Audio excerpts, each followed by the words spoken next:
World bank की report ये आई है कि 10 मिलियन पाकिस्तानी जो है वो गुर्बत में जा रहे हैं, मतलब they are slipping into poverty. लेकिन भारत आज कहां पे खड़ा है बताने की कोई जरूरत नहीं है। ट्रिलियंस ऑफ डॉलर्स की इकोनॉमी होगी बाय 2030, और पाकिस्तान अल्लाह ना करे खाकम बदन, लेकिन डिफॉल्ट की तरफ बढ़ता जा रहा है। अब ये जो वर्ल्ड बैंक की रिपोर्ट थी जो ये कहती है कि इतनी स्लो इकोनॉमी है कि 1.8%, भारत की 8.4% है, 8% है, लेकिन हमारी 1.8% है।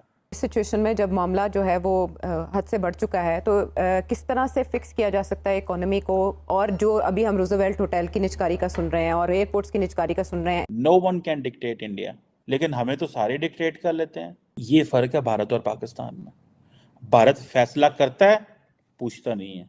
हमें पहले पूछना पड़ता है, फिर फैसले करने पड़ते हैं। फिर से हम देख रहे हैं कि डिफॉल्ट की बातें की जा रही हैं। डॉलर की कदर आज फिर बढ़ गई है 8 रुपए।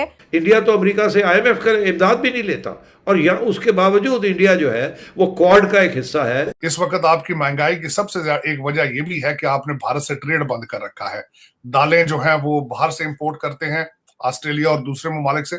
पहले सब्जी और दालें, इस तरह की चीजें सारी भारत से आ रही थी। तो ट्रेड एक जरूरत है, आपकी मुआशी जरूरत है। सो हमारा जो इकोनॉमिक ग्रोथ रेट है वो 1.8% है। पॉवर्टी जो रेट है 40% है। 98 मिलियन पाकिस्तानी जो हैं वो already they are into the line of the poverty. 98, आधा पाकिस्तान तो इसमें है।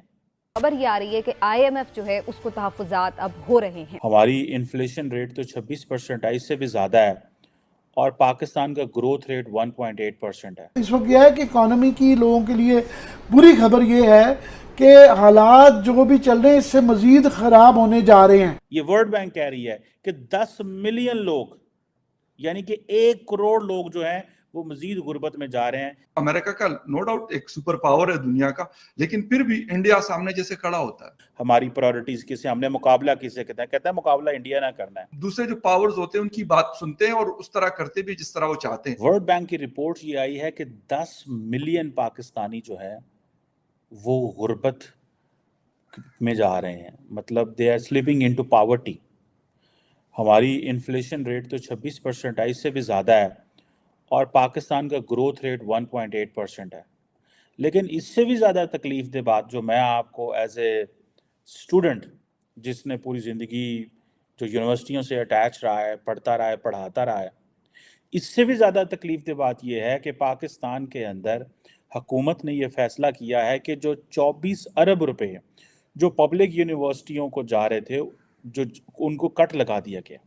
मीन्स के जो पैसे उनको मिल रहे थे उसमें से 24 अरब रुपए का कट लगा दिया गया है, जो स्टेट ओन्ड या पब्लिक यूनिवर्सिटीज थी। अब मुझे ये बताएं हायर एजुकेशन क्या होगी?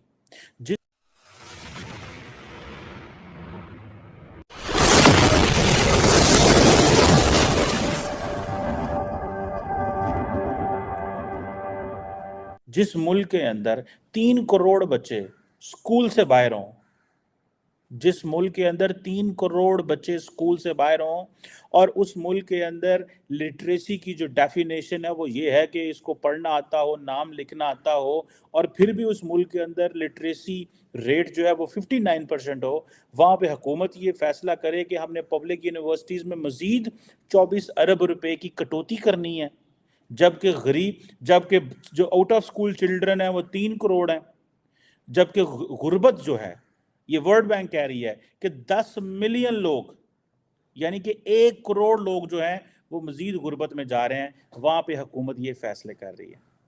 अगू तुसी हिसाब ला लो हमारी प्रायोरिटीज़ किसे, हमने मुकाबला किसे कहता है मुकाबला इंडिया ना करना है। ठीक है, उधर तो अपने मसाइल हैं, उनकी अपनी गुर्बत के मसले हैं, उनके अपने अनएम्प्लॉयमेंट के इश्यूज हैं, उनके अपने मसाइल हैं, लेकिन हमारे जो मसले हैं इस पे कौन फोकस करने वाला भाई? अब ये जो वर्ल्ड बैंक की रिपोर्ट थी जो ये कहती है कि इतनी स्लो इकोनॉमी है कि 1.8%, भारत की 8.4% है, 8% है, लेकिन हमारी 1.8% है। और ये आप देखें कि ये आप देखें ये आपकी इकोनॉमिक आउटलुक है।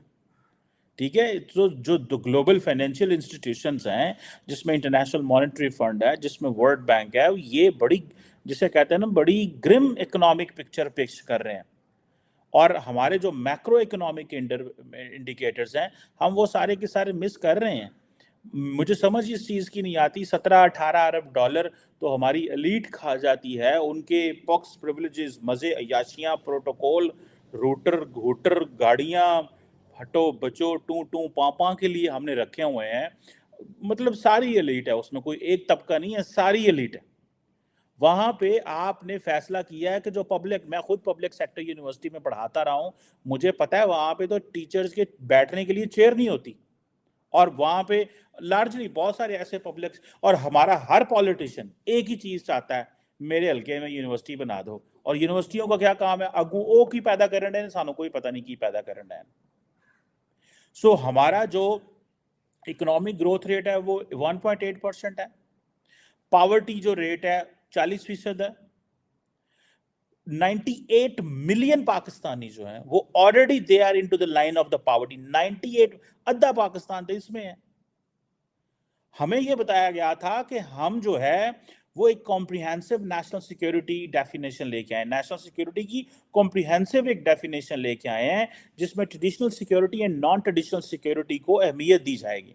मींस के रवायती सिक्योरिटी जिसमें आप अपना बम, बारूद, गोले जो है, न्यूक्लियर वेपन्स, मिसाइल टेक्नोलॉजी, उसके बाद ड्रोन्स, एयरफोर्स, नेवी, फौज, पुलिस, हर चीज़ तगड़ी करके रखेंगे।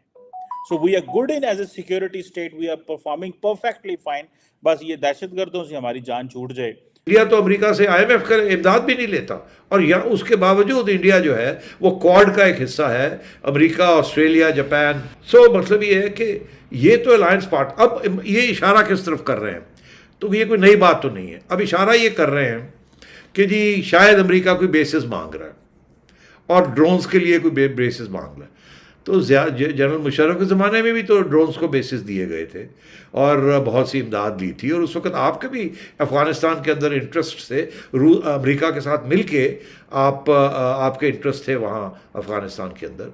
तो अब तो अभी भी आपके इंटरेस्ट हैं अफ़गानिस्तान में। अब वहाँ TTP बैठी है, आपके ऊपर अटैक कर रही है, आप शायद, तो आप इसमें क्या हर्ज है कि आप अमेरिका के साथ बैठ मिल के और कॉमन इंटरेस्ट कोई अफ़गानिस्तान के अंदर या इस रीजन के अंदर बनाएं। तो उस सिलसिले में अगर उनको कोई एयर राइट्स चाहिए, जहाज़ों की आने जाने की राइट्स चाहिए, तो क्या इसमें हर्ज है कि वो निगोशिएट किया। पूरी दुनिया में वायरल हो रहा है। इसकी वजह यह है कि अब दुनिया के इलेक्शंस में भी इंडिया की बात की जा रही है। यानी इलेक्शंस कहीं कंट्रीज में हो रहे हैं, लेकिन वो बात किसकी कर रहे हैं? इंडिया की। और क्यों कर रहे हैं? तो इसकी वजह यह है कि जो इंडियन प्रोडक्ट्स हैं वो पूरी दुनिया में इस्तेमाल की जाती हैं।